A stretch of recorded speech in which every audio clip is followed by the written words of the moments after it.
The first official day of spring is tomorrow, and the warmer temperatures have folks eager to get on the water for some fishing. What if we told you there's a way to get more fish in your cooler this year? A group of marine scientists and fishing experts want to teach you. It's a 4-part seminar called Catch More Fish with Science.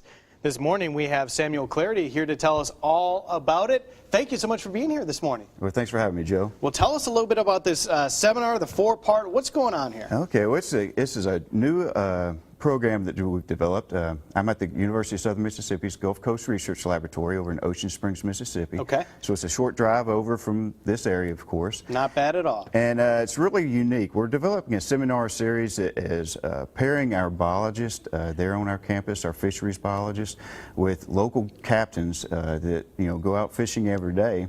And really, our scientists will talk about the biological aspects, seasonal movement patterns, what they're feeding on at different times of year, where they're spawning at, things of that nature. Our local captains will come out and tell you about conditions that will allow you to catch more fish.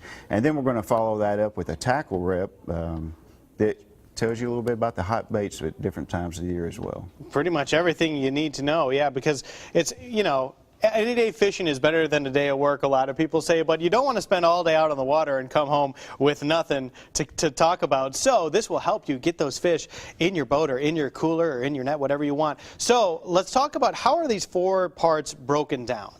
Okay, the first one's tomorrow night. It's March 20th, and it's going to focus on the inshore slam. So focusing on catching redfish, your speckled sea trout, and your southern flounder. We're going to have Harriet Perry, that's had 40 years experience there at the Gulf Coast Research Laboratory. Captain Sonny Schindler coming out and talking about, he's one of the real renowned fishermen out there in the Mississippi Sound. And then on April 17th, we're going to have one on targeting cobia.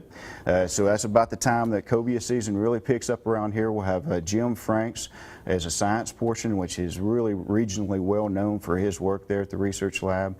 And we're going to have Danny Patallo as a captain comes in. And Danny Patallo runs a cobia tournament in May, so it's just a really good timing event for that one.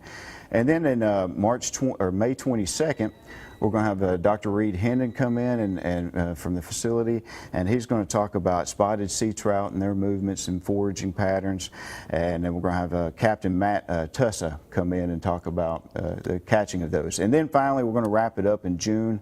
On June 19th, we're going to focus in on triple tail, which not a lot of people go out and catch triple tail. They're it's more of a hunting game, when you're focusing in on those. And Jim Franks is going to come back and talk to us about that on the science end. And we're going to have Captain Ronnie Daniels come in and talk to us about how to target triple tail, where to find them, what to look for, and how to catch them. Very cool. And we're talking about how the science aspect comes into play. We're running out of time here, but I did want to point out, you were telling me during the break there a little bit about you use the science to be able to track the fish, because if you don't know where they are, if you're fishing at a place where there's not fish, you're not going to catch fish. Absolutely. You need the fish to be around to be able to catch them. And the Gulf Coast Research Lab, it was established in 1947, and so we have a long history of fisheries research. And in that research, part of it is an intense tagging program with cobia, with spotted sea trout, and with triple tail. So over time, you can sort of get ideas on seasonal movements, where they're at different times of the year. So it's really great information. Make the most of your time on the water by taking part in these seminars beforehand. There's the information on the screen. We're also going to have it on our webpage, fox10tv.com, on the Studio 10 tab. So go check that out. Thank you so much for coming in. Thank you for having me, Joe. All right.